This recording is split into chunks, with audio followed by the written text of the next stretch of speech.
Magandang umaga po at welcome to my YouTube channel. So para sa kaalaman sa lahat, may bago na palang pangalan ng aking YouTube channel.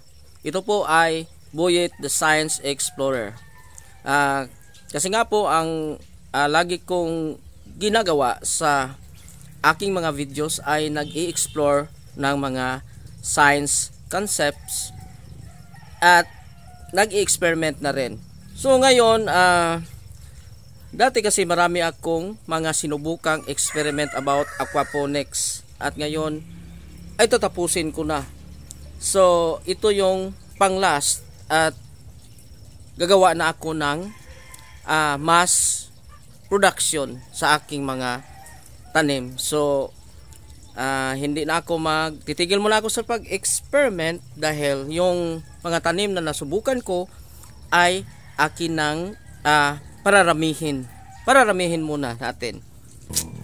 So ngayon sasamahan nyo ako na ipapakita ang lahat na aking pinagdaanan sa aquaponics system dahil tapos na po ang aking research about aquaponics system at baka may panibago na naman na gagawin. So tara na guys, ito yung ipapakita ko sa inyo. So ito yung mga bunga sa string beans. So makikita natin na nagkaroon ng maraming bunga, pero alam nyo ba kung ano ang pamaraan ko sa pagtatanim dito? So ito nga po ang aking pamamaraan sa pagtatanim. Aquaponics pa rin po.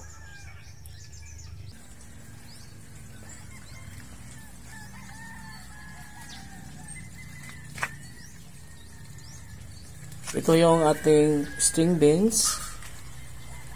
Dito lang siya, kumakapit sa ating trellis. At ito may supply na tubig galing sa fish pan. At ito yung tubig. Kung pansin nyo guys, maraming mga bato. So bato lang po yan, walang soil yan. Diyan nagaganap yung nitrification process. So ito, maraming bato. At ito yung kanyang puno. Makikita nyo guys, may ugat siya. May mga ugat. Ayan. Ito yung eksperimento kong pitsay sa aquaponics din. At sunod, since una yung pitsay, sunod tong kamatis, tomato. So itong kamatis ay pinapagana rin gamit ang parehong sistema. Aquaponics pa rin yan. So successful pa rin. So yan guys, pag successful ay pwede na yang i-reproduce. So ito naman, sunod kong experiment ay yung mga sili.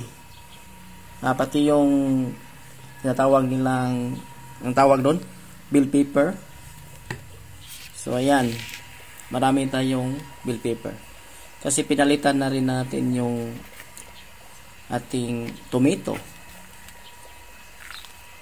So kita natin na may mga bato pa rin at ang lusog ng mga bunga, no? So aquaponics pa rin yan, may supply na tubig galing sa fish pan. At yan guys, ito yung bunga, ang lusog ng mga bunga, no? At ang lalaki pa. So sunod nating experiment ay yung mga talong. So talong naman, eggplant. So kita nyo, so ganoon pa rin na sistema. Tinanggal natin yung yung bell pepper, pinalitan natin ng mga talong or eggplant. Ang lusog ng bunga. So malaki, malusog, at syempre masarap yan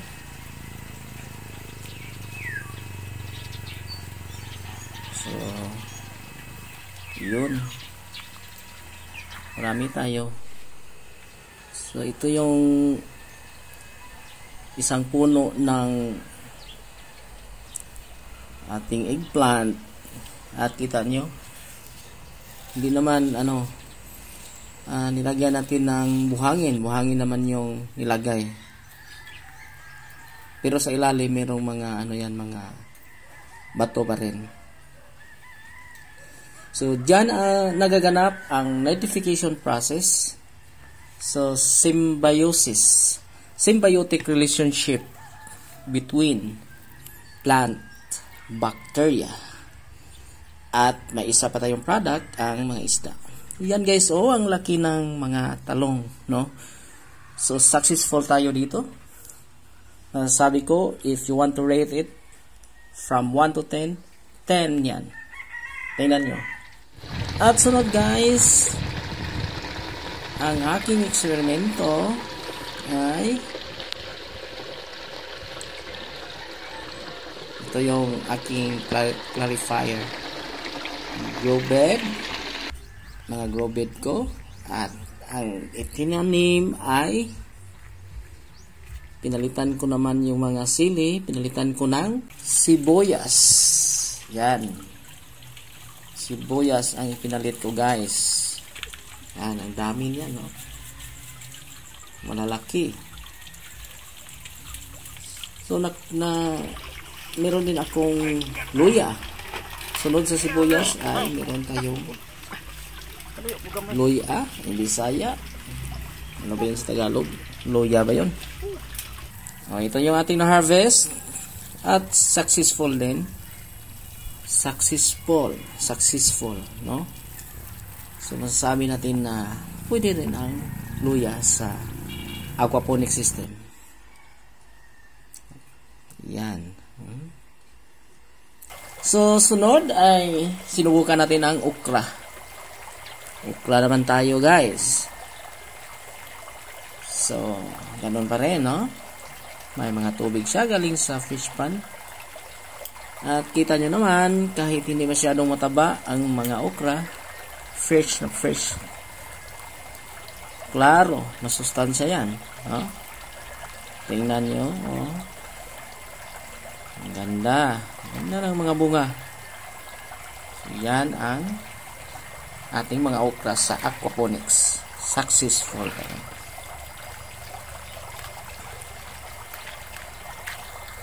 Next. Wow, strawberry. So yan ang ating mga strawberry sa ating aquaponics system. Ayan, pinalitan natin ng okra. At pinalitan natin ng mga strawberry. At nagdagdag tayo ng NFT na gawa sa mga lumang lagayan ng pintura. Ayan. Yan, marami ng bunga. So, yan ating strawberry. At, may isa pa tayong product, guys. Siyempre, kung mayroon tayong mga tanim, mayroon tayong mga isda, yan ang nag-provide ng nutrients sa ating mga tanim. So, yan. So, pwede tayong mag-enjoy, manguha ng isda sa ating aquaponics.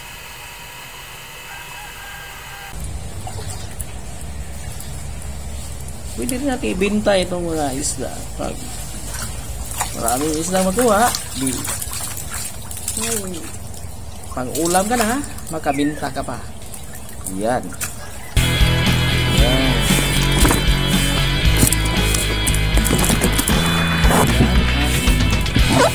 Product sa aquaponics.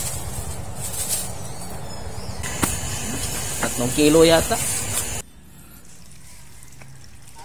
At ito na guys, sinimulan ko ng mag-mass produce. Ang una kong tinanim ang mga pitsay. So, follow nyo ako sa aking YouTube channel, Buyet the Science Explorer. Maraming salamat po.